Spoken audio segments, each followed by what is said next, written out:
Kala itu di Bali, kisaran tahun 2018, Mas Sulam mulai bercerita tentang adik iparnya, seorang pemuda yang akrab dipanggil Cak Roji.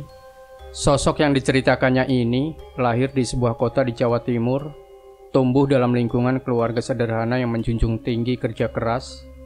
Kala itu, usianya masih tergolong muda, sekitar 20 tahunan, tetapi keputusannya meninggalkan bangku SMA demi mengikuti keinginan orang tuanya telah membawa perjalanan hidup yang penuh tantangan dan pelajaran. Sejak keluar sekolah, orang tua Cak Roji mendesaknya untuk menekuni dunia usaha. Mereka yakin berdagang adalah jalan hidup yang lebih baik daripada bekerja di bawah perintah orang lain. Sebagai wujud baktinya, Cak Roji memulai usaha kuliner kecil-kecilan yang diwariskan dari kedua orang tuanya. Jenis usaha ini tidak asing baginya. Warung pecel lele, soto Lamongan, pecel ayam, dan hidangan khas lainnya yang sudah dikenal pelanggan lama sejak dikelola oleh ayah dan ibunya. Tak disangka, usaha ini berkembang pesat. Pelanggan setia dari generasi orang tuanya tetap datang, sementara pelanggan baru mulai berdatangan. Melihat keberhasilan ini, orang tua Cak Roji semakin yakin bahwa berwirausaha adalah pilihan tepat untuk anak-anak mereka. Sebagai anak yang patuh, Cak Roji tidak hanya melanjutkan usaha keluarga, tetapi juga menerapkan setiap pesan yang diberikan orang tuanya. Ayahnya sering datang ke warung untuk memantau langsung operasional dan tak bosan-bosannya memberikan nasihat. Ingat, kunci kesuksesan itu ada pada rasa, pelayanan, dan harga. Jangan sampai sembarangan. Kalau kita konsisten menjaga 3 hal ini, insya Allah usaha kita tetap lancar. Kata-kata ini tertanam kuat dalam benaknya dan menjadi prinsip yang selalu ia pegang teguh. Setiap sore menjelang maghrib, Cak Roji mulai menyiapkan warungnya. Ia tahu waktu tersebut adalah awal dari jam sibuk para pelanggan yang baru pulang kerja atau sekadar mencari makan malam bersama keluarga. Warung itu biasanya buka hingga pukul 9 malam, dan suasana di sana selalu ramai dengan obrolan pelanggan yang menikmati hidangan sederhana namun lezat. Di tengah kesibukan itu, suatu malam, seorang teman lamanya bernama Mas Pondi datang berkunjung. Mas Pondi adalah teman masa kecil Cak Roji, tetapi sudah bertahun-tahun mereka tidak bertemu. Saat melihat sosoknya datang, Cak Roji menyambut dengan hangat Mas Pondi. "Wah, kabar baik ya. Kemana saja selama ini?" tanyanya dengan penuh antusias. Obrolan pun mengalir begitu saja, seperti tak ada jarak di antara mereka. Meski waktu telah berlalu, dalam perbincangan itu, Mas Pondi bercerita panjang lebar tentang kehidupannya setelah hijrah ke Bali, mengikuti kepindahan orang tuanya yang bekerja di sebuah perusahaan besar. Ia berbagi kisah tentang bagaimana ia memulai usaha di bidang fashion menjual pakaian dan aksesoris yang akhirnya sukses di pasaran. Setelah mendengar cerita itu, Mas Pondi dengan semangat menerangkan sesuatu yang tak terduga. "Kalau kamu mau berkembang lebih besar, coba buka usaha di Bali, pecel lele dan soto Lamongan seperti yang kamu jual di sini. Pasti laris manis. Di sana kompetisi tidak terlalu ketat, peluangnya besar." Namun, Cak Roji hanya tersenyum sambil menggeleng pelan. "Ah, enggak mas. Di sini saja sudah cukup buat saya. Lagi pula, orang tua saya sudah sepuh. Saya nggak tega meninggalkan mereka sendirian." Mas Pondi mencoba meyakinkan lagi. "Kamu pikirkan saja dulu. Peluang ini bagus sekali. Kalau kamu mau, saya bisa bantu urus semuanya. Kamu nggak perlu langsung pindah total. Cukup buka cabang. Warung khas Jawa seperti punya kamu jarang ada di Bali. Pelanggan pasti suka. Apalagi kalau rasanya autentik seperti yang kamu buat." Cak Roji terdiam sejenak. Ia tahu Mas Pondi tidak asal bicara. Tawaran itu menggoda, tetapi hatinya belum sepenuhnya yakin. Setelah kepergian Mas Pondi, Cak Roji duduk merenung di sudut warungnya yang mulai lengang. Kata-kata Mas Pondi masih terngiang di telinganya, menawarkan sebuah peluang besar di Pulau Bali, sebuah tempat yang selama ini hanya ia dengar dari cerita-cerita orang. Apa iya peluang seperti itu benar-benar ada? Bisakah aku meninggalkan tempat ini dan memulai sesuatu yang baru di sana? Pikirnya. Ia tahu keputusan itu tidak mudah, tetapi ada rasa penasaran yang mulai tumbuh dalam benaknya. Ia pun memutuskan untuk membicarakan hal ini kepada orang tuanya. Malam itu, setelah membersihkan warung dan memastikan semuanya selesai, Cak Roji pulang ke rumah.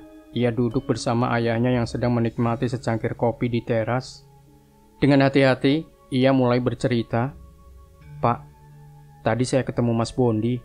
Dia ngajak saya buka usaha di Pulau Bali. Katanya, pecel lele dan soto Lamongan di sana itu peluangnya besar sekali. Bagaimana menurut Bapak?" Ayahnya mendengarkan dengan tenang. Setelah menarik napas panjang, ia menjawab, "Nak, kalau menurut Bapak, kamu masih muda, kamu belum punya tanggungan keluarga. Jadi ini kesempatan untuk cari pengalaman baru. Bapak nggak masalah kamu mencoba, tapi ingat pesan Bapak, apapun yang kamu lakukan, jalani dengan jujur, dan jangan tinggalkan ibadah. Itu yang utama." Mendengar restu dari sang ayah, hati Cak Roji dipenuhi kebahagiaan. Keesokan harinya, ia segera menghubungi Mas Bondi untuk menyampaikan kabar baik tersebut. Dalam waktu singkat, mereka menyusun rencana keberangkatan.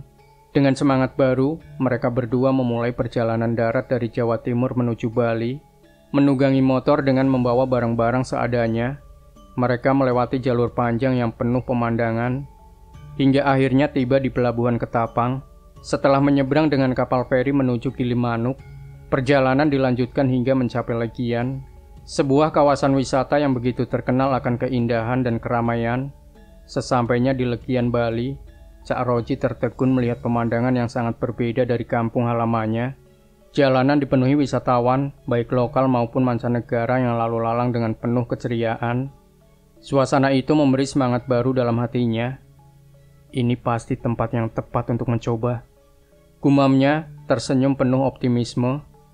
Berkat bantuan Mas Bondi, Cak Roji berhasil menemukan lokasi strategis untuk memulai usahanya.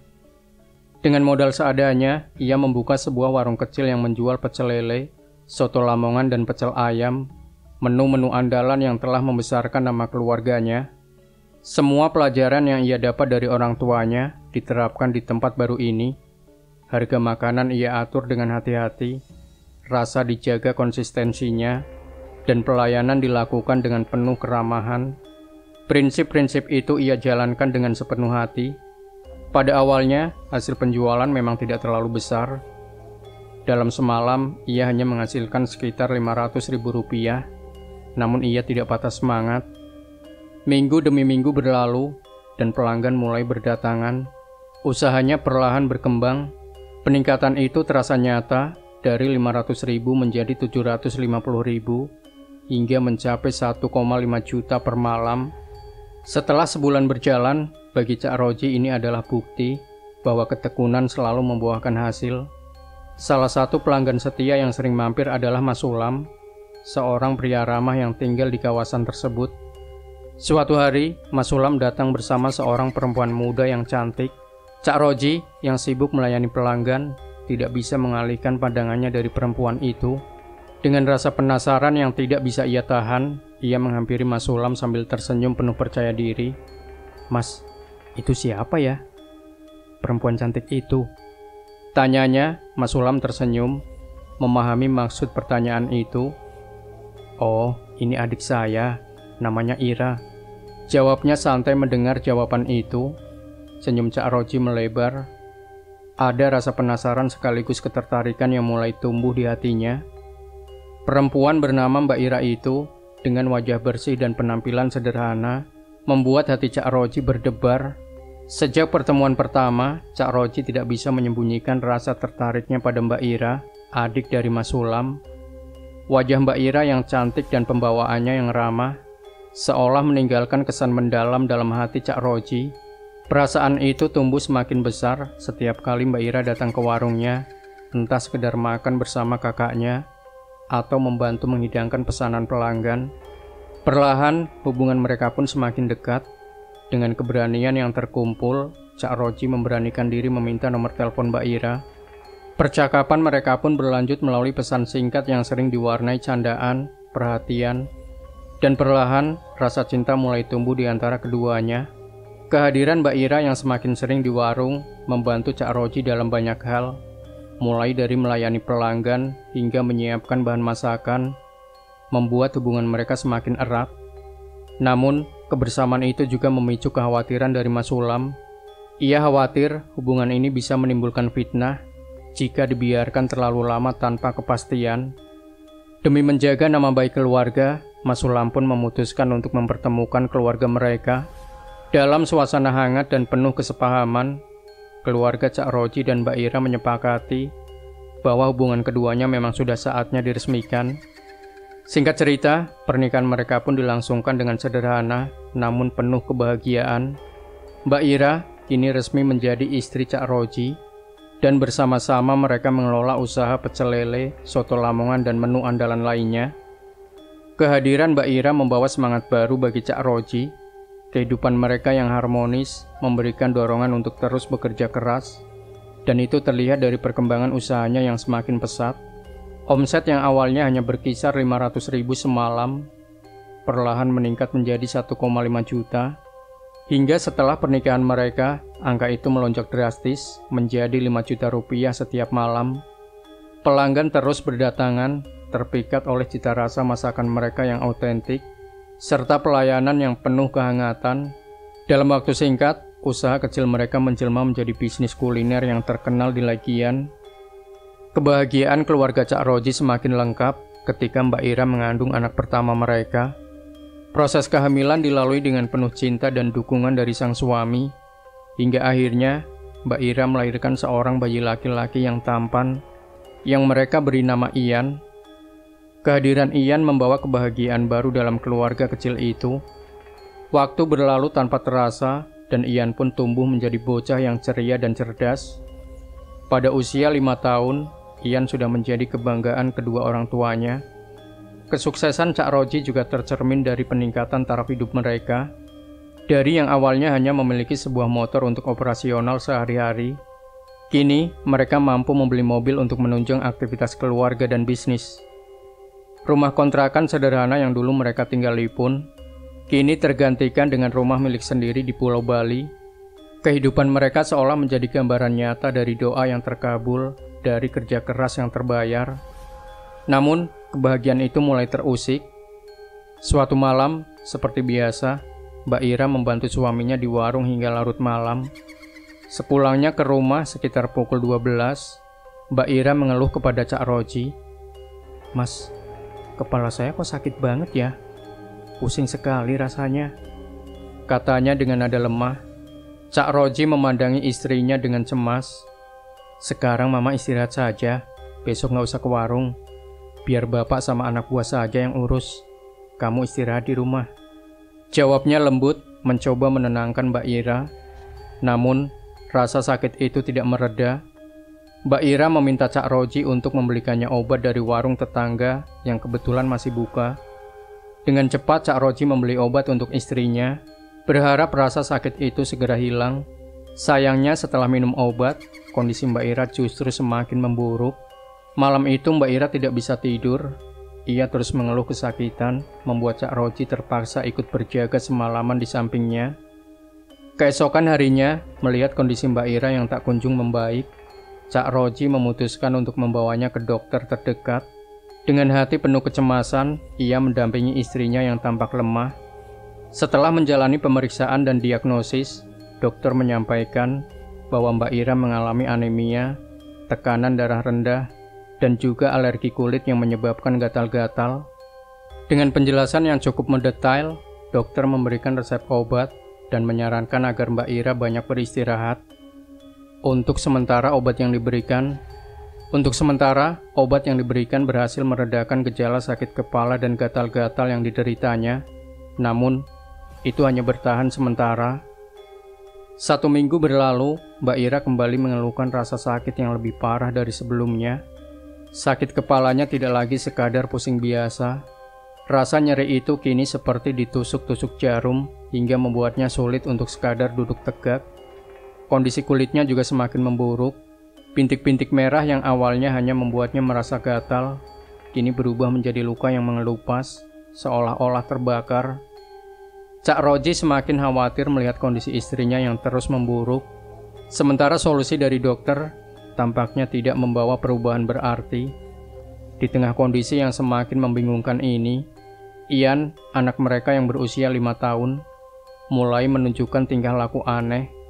Anak itu beberapa kali berbicara tentang hal-hal yang tidak dimengerti oleh Cak Roji maupun Mbak Ira. Ian seringkali terlihat ketakutan, terutama saat malam tiba. Suatu malam ketika Mbak Ira sedang beristirahat di kamar, Ian tiba-tiba berteriak keras memanggil kedua orang tuanya dengan panik. "Bapak, Mak, cepat ke sini." Ian berteriak dari ruang tamu sambil menunjuk ke arah sudut ruangan. Cak Roji yang sedang menyiapkan air hangat untuk Mbak Ira segera menghampiri anaknya. "Ada apa, Nak? Kenapa kamu teriak-teriak?" tanyanya, mencoba menenangkan Ian yang tampak ketakutan. Ian menunjuk ke arah sudut ruangan dengan mata yang melebar.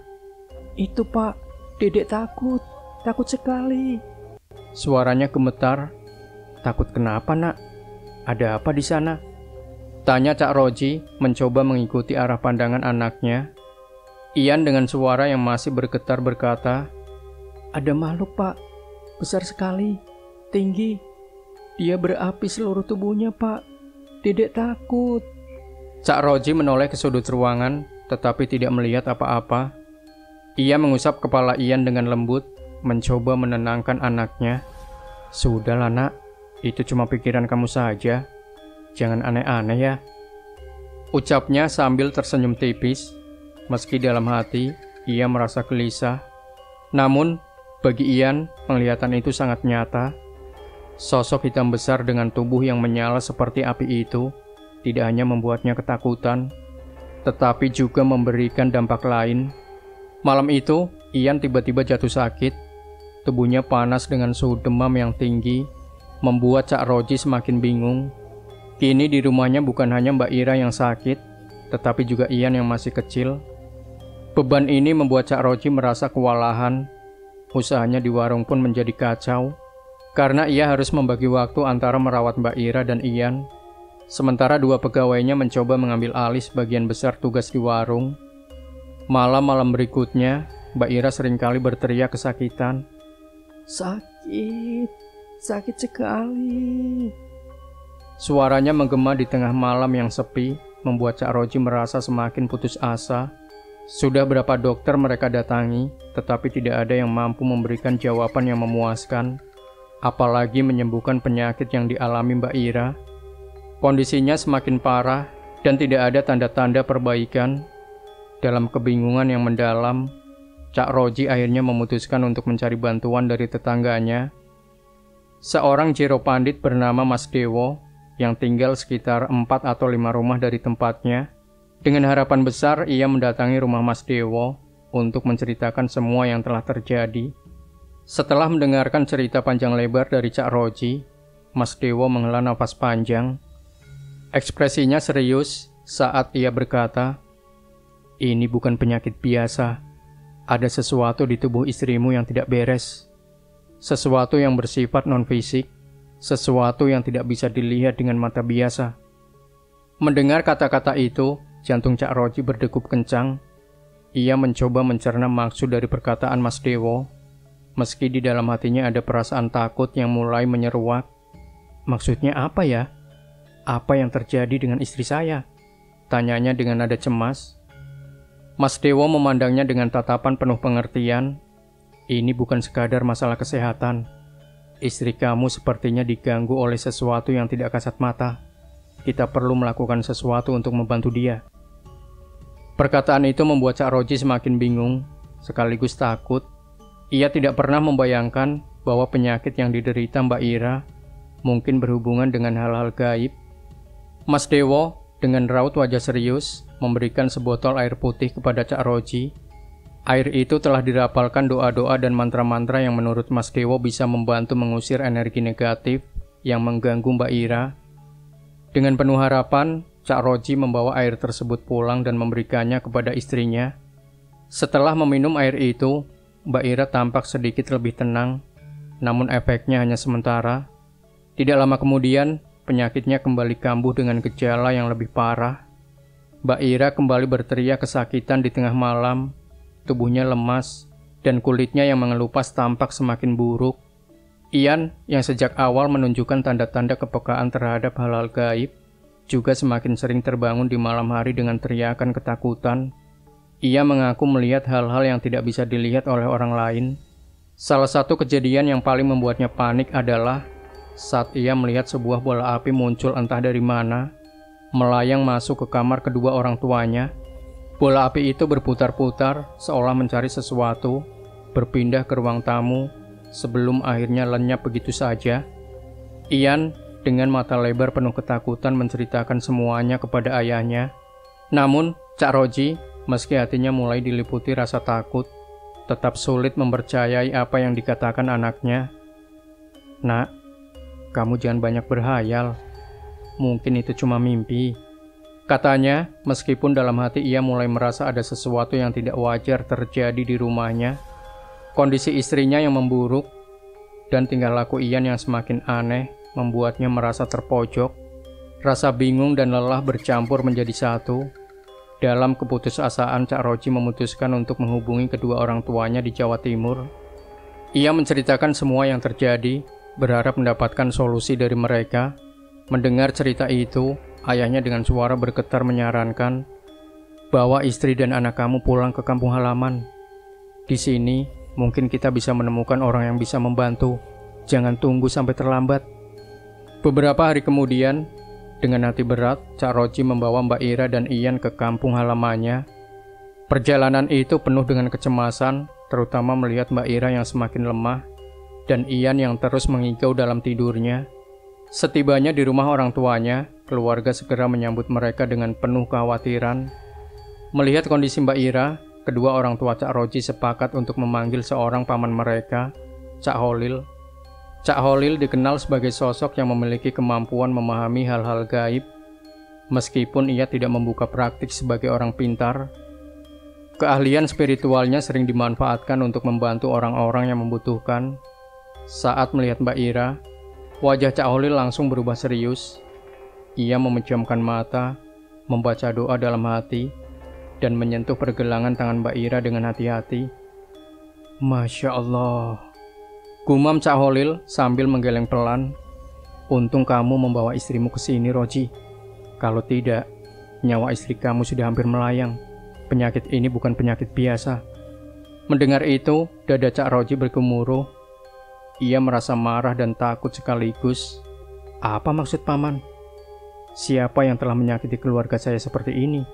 desaknya dengan nada penuh emosi. Cak Holil terdiam sejenak, menutup mata kembali dan merapalkan doa. Setelah beberapa saat, ia membuka mata dan menatap Cak Roji dengan penuh keseriusan. "Roji, ini adalah kiriman. Kamu telah menjadi target seseorang yang iri dan dengki. Tetapi karena kamu sendiri memiliki perlindungan, entah dari doa orang tua atau ilmu leluhur keluarga kita, santet itu tidak bisa langsung mengenai kamu. Istri kamu menjadi perantaranya. Dia yang sekarang menanggung semua akibatnya." Kata-kata itu membuat Cak Roji tertegun, amarah membara dalam dadanya. "Siapa paman? Siapa yang telah tega berbuat sekejam? Siapa yang telah tega berbuat sekejam ini pada kami? Saya merasa tidak pernah punya musuh, tidak pernah menyakiti siapapun. Kenapa keluarga saya yang harus jadi korban?" Cak Holil tersenyum tipis, mencoba menenangkan keponakannya yang mulai kehilangan kendali. "Roji, ingat-ingatlah. Apakah kamu pernah membuat seseorang marah, iri, atau mungkin ada janji yang tidak kamu tepati? Tidak semua orang menampakkan rasa dendamnya di depan mata. Ada yang menyimpannya dalam-dalam dan melampiaskannya dengan cara seperti ini." Lama merenung di sudut ruangan rumah, Cak Roji akhirnya teringat sesuatu yang selama ini ia coba lupakan. Dengan wajah penuh penyesalan, ia menghela nafas berat dan berkata kepada Cak Holil, "Astagfirullahaladzim, paman, saya ingat. Sebetulnya dulu saya pernah dijodohkan oleh orang tua dengan seorang gadis desa di sini. Namanya Susi. Segala persiapan pernikahan sudah dibahas antara keluarga kami. Ternyata takdir berkata lain. Saya merasa belum siap, dan tak lama kemudian saya memutuskan untuk ikut Mas Pondi ke Bali untuk memulai usaha. Saya tidak pernah menyangka hal ini akan menjadi sumber masalah." Cak Holil mengangguk pelan, matanya memandang tajam ke arah keponakannya. "Nah, Itulah akibat dari rasa sakit hati seorang perempuan. Apalagi keluarga kamu dan keluarga Susi sudah sempat saling bertemu. Harapan besar itu akhirnya runtuh begitu saja. Bisa jadi rasa dendam dan sakit hati itu yang membuatnya atau keluarganya mengambil langkah seperti ini. Dan sekarang keluargamu yang menanggung akibatnya. Cak Roji menunduk, rasa bersalah memenuhi dadanya. Ia tak pernah bermaksud melukai siapapun. Tetapi kenyataan ini telah menghancurkan rumah tangganya. Dengan suara yang nyaris putus, ia memohon, "Paman, tolonglah. Saya hanya ingin keluarga saya kembali sehat dan rumah tangga kami kembali tenang. Apa yang harus saya lakukan untuk menyelesaikan semua ini?" Cak Holil menghela nafas panjang sebelum menjawab, "Baiklah, ada jalan, tapi ini tidak mudah, Roji. Kamu harus siap menghadapi segala konsekuensi yang mungkin terjadi. Besok pagi, kita akan berangkat ke tempat semedi Paman. Di sana kita akan meminta petunjuk, sekaligus mencari solusi untuk masalah ini." Keesokan harinya, Cak Roji mengikuti Cak Holil menuju sebuah tempat yang asing baginya. Mereka berjalan melewati jalan setapak yang penuh dedaunan kering, masuk ke dalam hutan yang semakin lebat dan sunyi. Suara burung hantu sesekali terdengar, menambah suasana seram di antara pepohonan yang menjulang tinggi. Perjalanan itu membawa mereka ke pantai yang terletak di ujung timur Pulau Jawa. Cak Roji merasa heran karena ia tidak pernah tahu tempat seperti itu ada. "Paman, ini tempat apa?" tanya Cak Roji dengan nada bingung, matanya memandang ke arah lautan luas yang bergelombang tenang. Cak Holil menatap ke arah pantai dengan sorot mata penuh keyakinan. Ini adalah hutan alas purwo. Pinggir pantai ini adalah salah satu ujung dari Pulau Jawa, tempat kekuasaan Ratu Pantai Selatan. Disinilah Paman sering melakukan semedi. Tempat ini bukan tempat biasa. Apapun yang akan kita lakukan di sini membutuhkan keyakinan dan kesungguhan. Hati Cak Roji bergetar mendengar nama besar itu. Meski sejak kecil ia sering mendengar cerita tentang Ratu Pantai Selatan, ia tak pernah membayangkan dirinya akan berada di tempat ini. "Paman, apa yang harus kita lakukan di sini?" tanyanya dengan suara pelan. Cak Holil berbalik menghadap keponakannya, menatapnya dengan serius. "Apa yang kamu inginkan sekarang, katakan dengan jujur." Cak Roji terdiam sejenak, pikirannya penuh dengan berbagai rasa, marah, sedih, dan frustrasi. Ia tahu keluarganya hancur karena dendam orang lain. Ia telah mengeluarkan banyak uang untuk pengobatan Mbak Ira, dan usahanya di Bali justru menurun drastis karena semua waktu dan energinya tersita. Dengan suara bergetar ia berkata, "Paman, saya ingin keluarga saya sehat kembali, tapi juga rasa sakit hati saya harus terbalaskan. Susi atau siapapun yang telah melakukan ini harus membayar perbuatannya." Holil tersenyum tipis, seolah sudah menduga jawaban itu. "Baiklah Roji, itu keinginanmu dan Paman akan membantumu. Tapi ingat, apapun yang kita lakukan di sini, kamu harus siap menerima segala akibatnya di masa depan. Tidak ada ritual yang tanpa konsekuensi." Malam itu, di bawah langit yang dipenuhi bintang, Cak Roji mengikuti arahan Cak Holil untuk melakukan ritual. Mereka duduk bersila di atas pasir pantai menghadap ke laut. Awalnya, ombak hanya berdesir pelan, menciptakan suara yang menenangkan. Namun semakin lama, suara ombak itu berubah menjadi lebih keras. Gelombang yang awalnya tenang, kini semakin besar hingga mencapai dada mereka. Dalam suasana mencekam itu, Cak Holil mulai melantunkan mantra dengan suara yang dalam dan penuh wibawa. Suasana semakin menegangkan ketika angin mulai bertiup kencang, membuat pasir berterbangan di sekitar mereka. Cak Roji merasakan ketegangan yang luar biasa, terutama ketika sosok perempuan tiba-tiba muncul dari dalam lautan.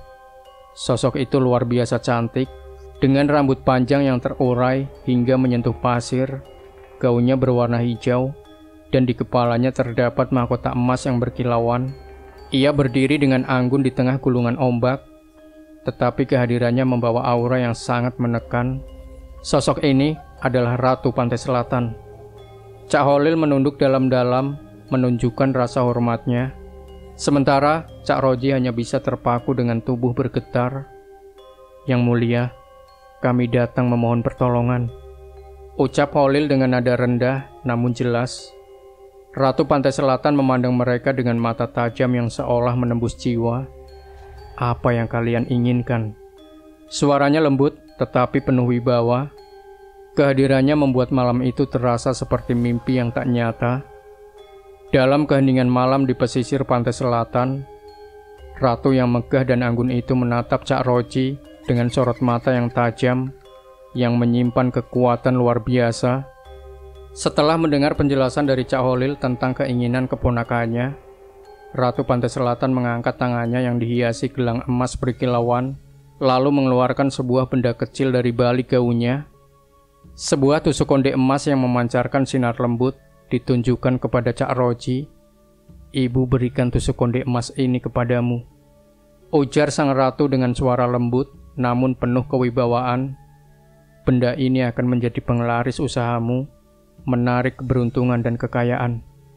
Namun ingat, ada syarat yang harus kamu patuhi.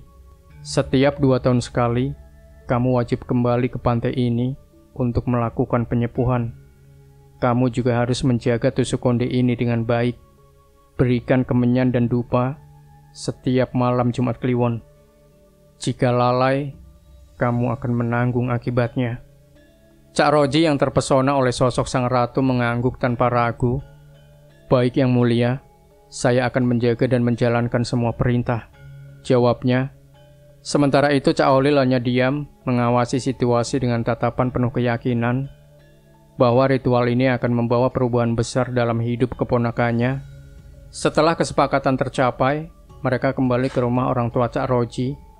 Sesampainya di sana, Cak Holil segera mengambil air yang telah diberkahi dalam ritual di pantai dan memberikannya kepada Mbak Ira dan Ian. Ketika Mbak Ira meminum air itu, keajaiban pun terjadi. Koreng di tubuhnya yang sebelumnya mengelupas dan membusuk, mulai rontok, seolah dibersihkan oleh kekuatan tak kasat mata. Dalam hitungan menit, kulitnya kembali bersih, dan rasa sakitnya menghilang. Cak Roji terpaku, takjub melihat kejadian yang berlangsung di depan matanya. "Ini luar biasa," gumamnya pelan, masih sulit mempercayai apa yang baru saja ia saksikan.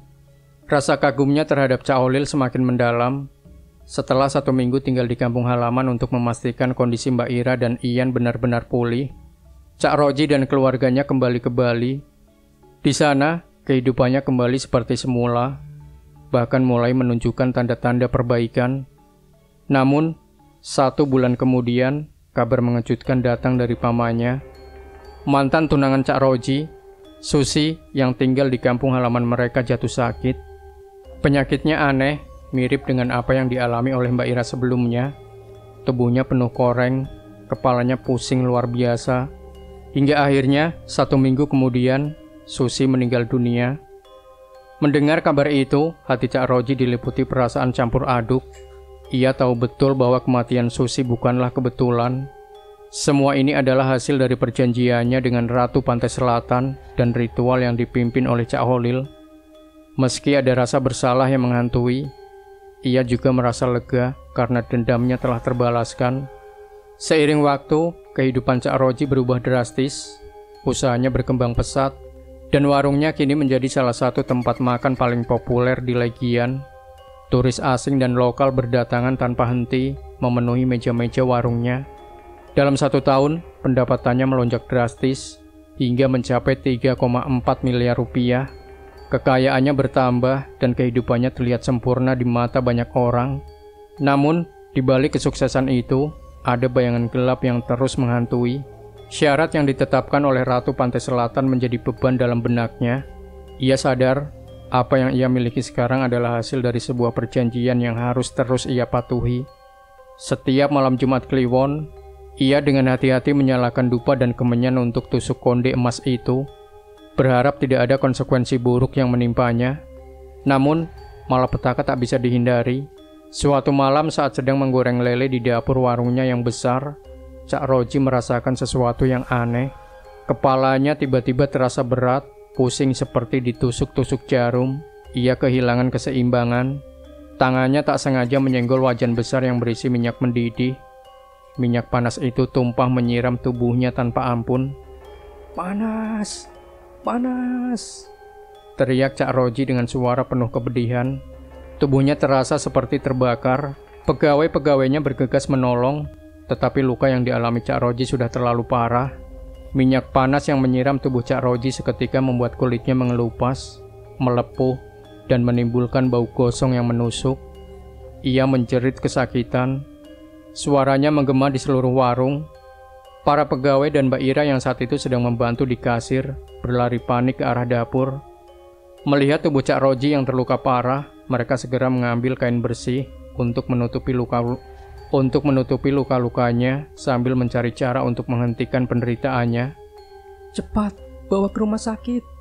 teriak Mbak Ira dengan suara gemetar. Air matanya jatuh deras melihat kondisi suaminya. Dengan bantuan beberapa pegawai, Cak Roji dibawa ke rumah sakit terdekat. Sepanjang perjalanan Mbak Ira terus memanjatkan doa, berharap suaminya bisa bertahan. Namun, saat dokter melakukan pemeriksaan awal, kondisi Cak Roji dinyatakan kritis.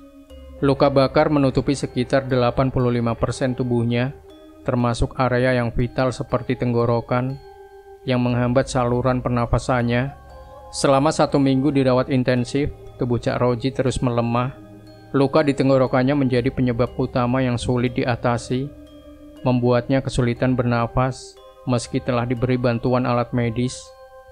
Akhirnya, setelah perjuangan panjang, Cak Roji menghembuskan nafas terakhirnya. Mbak Ira yang berada di sisi menangis pilu, merasakan kepergian suami yang pernah menjadi bagian penting hidupnya. Jenazah Cak Roji dipulangkan ke rumah dengan penuh penghormatan. Sebagai seorang muslim, proses pemakamannya dilakukan sesuai dengan syariat. Tubuhnya dimandikan, dikafani, disolati, dan dimakamkan di tempat pemakaman umum. Mbak Ira yang berada di sisi makam hingga akhir prosesi, berdoa agar arwah suaminya diberi tempat terbaik di sisi Allah. Meski hatinya hancur, ia mencoba tegar demi melanjutkan hidup, terutama untuk anak mereka, Ian. Setelah meninggalnya Cak Roji, Mbak Ira mencoba melanjutkan usaha pecel lele dan soto Lamongan yang telah mereka bangun bersama. Namun, kenyataan pahit terus dihadapinya. Penglaris yang selama ini diam-diam menjadi penyokong kesuksesan usaha mereka telah lenyap bersama perginya Cak Roji. Pendapatan warung mulai menurun, pelanggan tidak seramai dulu, dan Mbak Ira berjuang keras untuk mempertahankan bisnis agar tetap berjalan. Dalam kesendirian dan kesulitan, Mbak Ira bertemu dengan Mas Indra, seorang pria santun yang memiliki latar belakang berbeda dari almarhum suaminya. Mas Indra adalah seorang alumni pondok pesantren terkenal di Jawa Timur yang hijrah ke Bali untuk mencari kehidupan baru. Pertemuan mereka terjadi secara kebetulan, tetapi seiring waktu, keduanya mulai merasakan kecocokan. Mas Indra dengan sifatnya yang lembut dan bijak, membantu Mbak Ira bangkit dari keterpurukan. Ia mendampingi Mbak Ira tidak hanya dalam menjalankan usaha, tetapi juga dalam memperbaiki akhlak dan memperkuat ibadahnya. Hubungan mereka berkembang menjadi sebuah ikatan yang kuat, hingga akhirnya mereka memutuskan untuk menikah. Pernikahan itu membawa angin segar dalam kehidupan Mbak Ira, memberikan harapan baru setelah masa-masa sulit yang ia lalui. Dalam kehidupan rumah tangga barunya, Mbak Ira sering menceritakan masa lalunya kepada Mas Indra, termasuk tentang perjanjian yang pernah dilakukan oleh almarhum suaminya dengan sosok gaib. Mas Indra yang memiliki latar belakang agama yang kuat, membantu Mbak Ira melepaskan diri dari bayang-bayang masa lalu. Ia membimbing Mbak Ira untuk menjalani hidup yang lebih baik, lebih berserah kepada Allah, dan menjauhkan diri dari hal-hal yang tidak sesuai dengan ajaran agama. Usaha pecel lele dan soto Lamongan yang sebelumnya hampir gulung tikar, perlahan kembali bangkit. Tidak sepopuler masa kejayaan bersama Cak Roji, namun Mbak Ira merasa lebih tenang. Baginya, usaha ini bukan lagi tentang mencari kekayaan, melainkan menjadi jalan untuk memenuhi kebutuhan hidup mereka dengan penuh berkah. Hingga kini, warung tersebut tetap berdiri di Legian, menjadi saksi bisu perjalanan hidup Mbak Ira yang penuh liku-liku.